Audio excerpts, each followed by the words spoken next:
Hi, everyone. Welcome to 13 Now, your afternoon update on this August 3rd, on this Wednesday.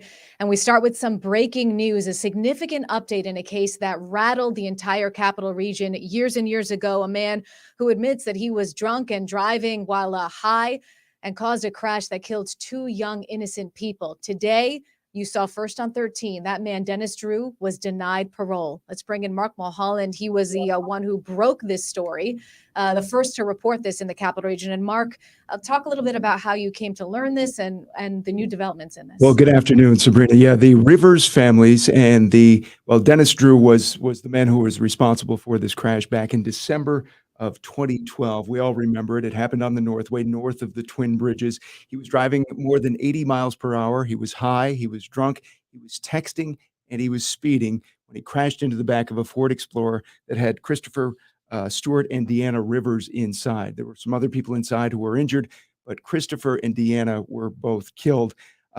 He was convicted. He pled guilty to a 58-count indictment. He was sentenced to 5 to 15 years in prison. He has now served roughly 8.5 years, but he was up for parole. Third time now he's been up for parole, and the Rivers and Stewart's families have had to go through this process each of those times.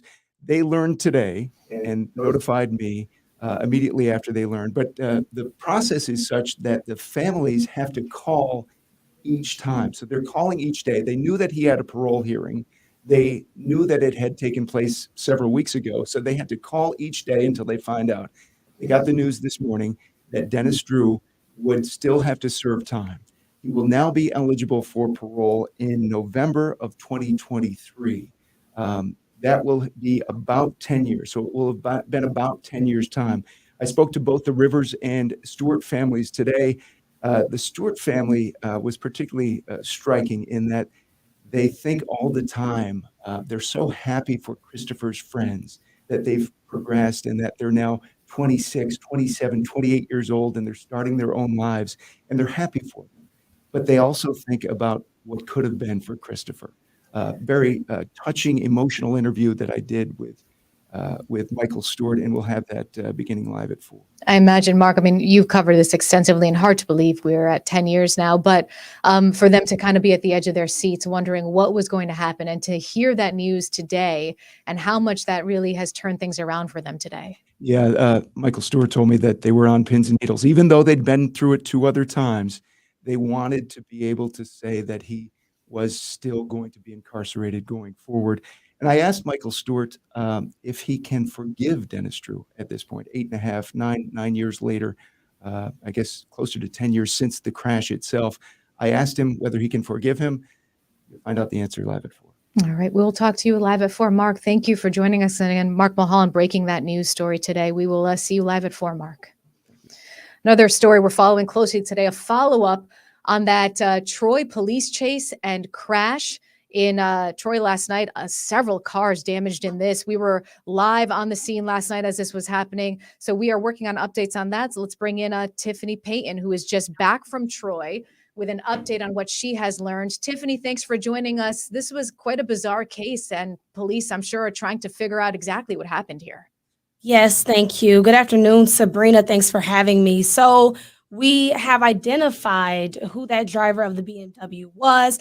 That driver was identified as Rashid Canada, who's also a resident of the Troy area. Now, Troy police tell me that the crash started with a traffic stop. Now, Mr. Canada was driving on 6th Avenue when he was driving with no headlights, and the police decided to initiate a traffic stop where Mr. Canada decided to not stop and continue down a one-way that resulted in the damage, and some cars were also totaled. We were told by Troy police that in total 8 cars were involved in this crash, and Mr. Canada did try to flee the scene, where he was then captured a short distance after by Troy police. He was taken into custody and was charged with multiple traffic violations and a misdemeanor charge of unlawfully fleeing the police. He was also served with a date he must appear in court. Now, that date has not been released yet, but I will have more details for you live at 4. We're seeing the damage on the screen right now, Tiffany. 8 cars significantly damaged in this. So, do police know why this driver evaded them to begin with? So we don't know why, and I've contacted Troy Police to see exactly if there was some history there to go on, but there was no clear motive why the driver did not stop. So hopefully we can get some of those questions answered. Okay, Tiffany Payton here in the studio with us with an update on this Troy situation. Tiffany, thank you so much. We'll see you live at 4. Let's get a check on your forecast now as we are looking at another heat advisory upon us and possibly some storms to go with it, a whole mixture of things. So let's bring in meteorologist Paul Cayano. So Paul, when do things really turn around? Because this morning actually felt quite comfortable outside. Yeah, it was actually kind of nice. And even today, even as the heat builds, Sabrina, the humidity levels are still on the moderate to low range, which is nice. But overnight tonight, the humidity is really going to start to build. And we're just in a meeting, and we're going to declare tomorrow an alert day for the heat, if nothing else. Yeah, we're going to be tracking. Breaking news, by the way. Yeah, yes, absolutely. Just now. So you'll start seeing this, across our platforms, and especially starting tonight at 4, the intensity of the heat is going to go past the threshold that we marked, which is 100 degrees when you combine the heat and humidity. So tomorrow is going to be an alert day starting now. And we're going to watch this closely. Storms could develop in this heat and humidity. So that's something else we're going to be watching. Outside now, though, as you mentioned, really not all that bad. Let's take a look at the CDPHP first warning cam out of downtown Albany. You can see that we do have some high thin clouds, but it's nice. It's pleasant. And it's in the mid 80s, and the humidity not really off the charts. So it's comfortable outside. Kind of a typical summer day, whereas things are going to start to go up from here temperature wise. Notice it's dry on the first warning live Doppler radar. This line of storms, it looks close, and it is. It's through the Great Lakes and Midwest. Normally something like this would be through here in 24 hours, but that heat is going to just put up a roadblock and stop any of this action from coming our way. We may get 1 or 2 of these storms during the afternoon and evening tomorrow, but I think all in all, it's going to take a longer duration, maybe even into Friday or the weekend, for that front to really make it through. So once the heat comes in, and you'll see it here on the hour-by-hour forecast, this is the heat index starting out okay in the 60s tomorrow morning, but look at the heat index mid-afternoon tomorrow. A lot of places getting into the triple digits. Troy and Albany and Catskill Valley locations, 100. 101 is what it's going to feel like tomorrow afternoon, even across the higher terrain, well into the 90s. So that's why we're going to declare tomorrow an alert day. And those storms are going to try to make it here, but I think they're going to fall just short, especially during the afternoon. You can see here on the hour-by-hour forecast that nothing around for the nighttime hours and tomorrow morning.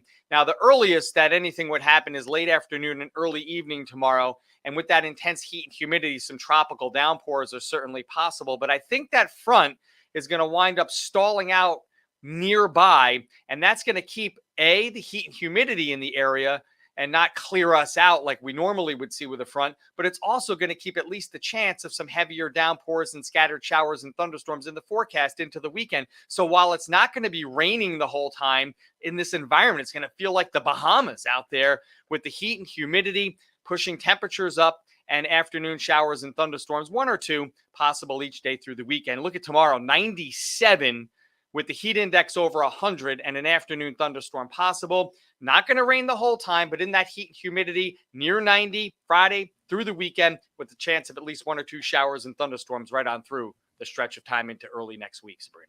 That 97, that's the real temperature, Paul. So the heat index, just so everyone knows, well above that.